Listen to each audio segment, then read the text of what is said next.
राधे राधे दोस्तों, हम लोग डॉक्टर नगेंद्र की बुक से वाचन कर रहे हैं और पूर्ण पीठ का इसमें चल रहा है। और हाँ, जिन्होंने भी कल की मेरी क्लास नहीं देखी हो वो कल जाकर मेरी देख सकते हैं, जिसमें मैंने नागरी प्रचारिणी सभा द्वारा हिंदी साहित्य का वृद्ध इतिहास उसमें ट्रिक द्वारा बताया है, तो आप उसको जाकर देख सकते हैं। वो एग्ज़ाम की दृष्टि से बहुत महत्वपूर्ण क्लास है, तो आप लोग मेरा चैनल ऋतु साहित्य धारा पर जाकर उसको देख सकते हैं। चलिए आगे करते हैं, आगे स्टार्ट करते हैं। हिंदी साहित्य इतिहास के आधार। अब हिंदी साहित्य इतिहास का आधार क्या रहा उसके बारे में पढ़ते हैं।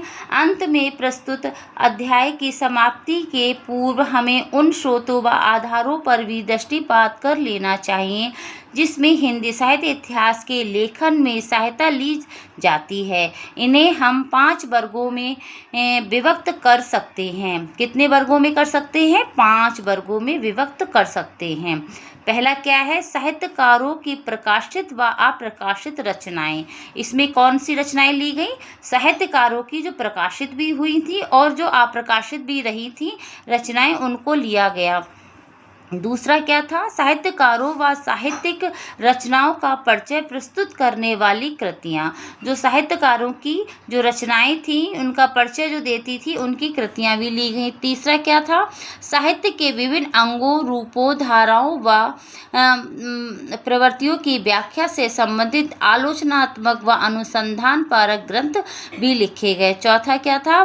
प्राचीन साहित्यकारों के कारण निर्धारण व रचना काल के निर्णय में योग देने वाली ऐतिहासिक सामग्री, जैसे शिलालेख होना, वंशावली, प्रमाणिक उल्लेख आदि।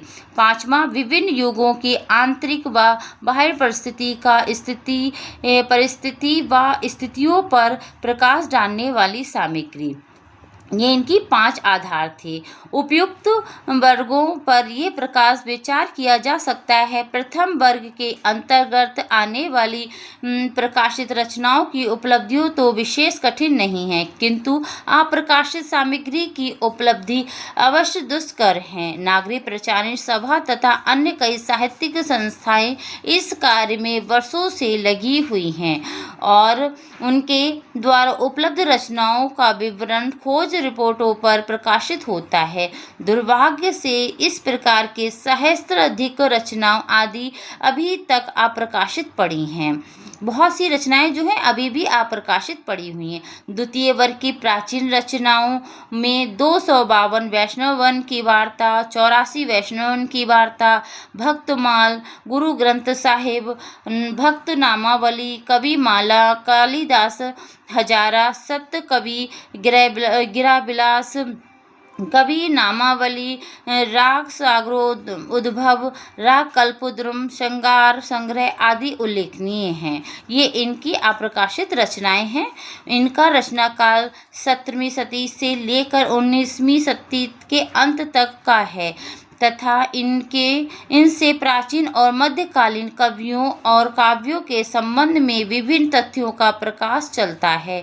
जहाँ तक आधुनिक काल के इतिहास साहित्य का परिचय देने वाले ग्रंथों की बात है, डॉक्टर माता प्रसाद गुप्त, डॉक्टर प्रेम नारायण टंडन व अन्य कई लेखकों द्वारा समकालीन लेखकों और उनकी रचनाओं के वृत्त संग्रह निर्देशकों के रूप में प्रकाशित हुए हैं, जो इस लेखक के लिए उपयोगी सिद्ध हो सकते हैं।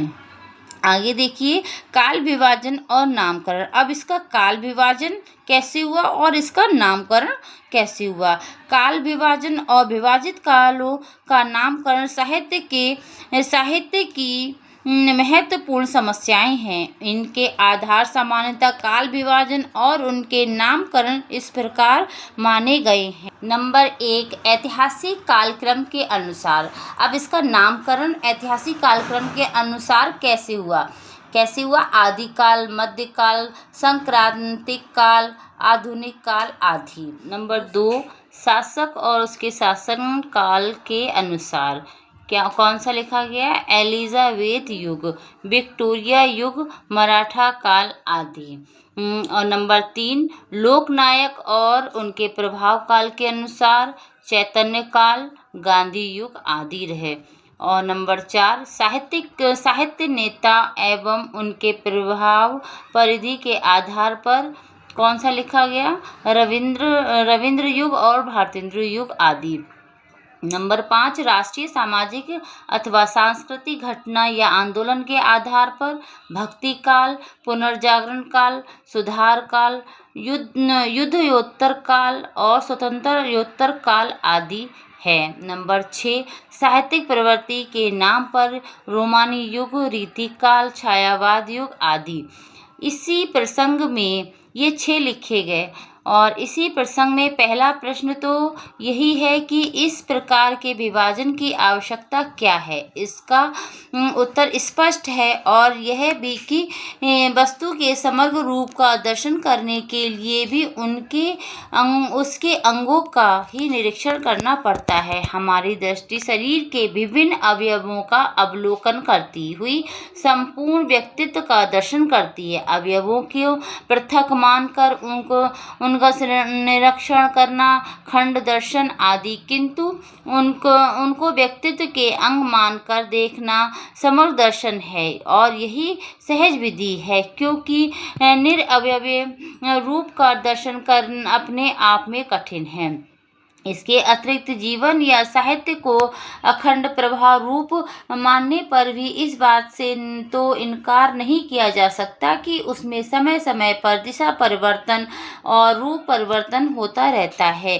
दृष्टि की अपनी सीमाएं होती हैं, वह सभी कुछ एक साथ नहीं देख सकती, इसीलिए अंगों पर होती हुई अंगी का अवलोकन करती हैं। अतः ये बात बराबर ध्यान में रखते हुए कि साहित्य के अखंड परंपरा का निरूपण ही इतिहास का लक्ष्य है, समय समय पर उपस्थित दिशा परिवर्तन और रूप परिवर्तनों के अनुसार विकास क्रम का अध्ययन करना न सिर्फ उचित है बल्कि जरूरी भी है। आज हम लोग यहीं तक इसका वाचन करेंगे, कल हम आगे करेंगे इसके। धन्यवाद।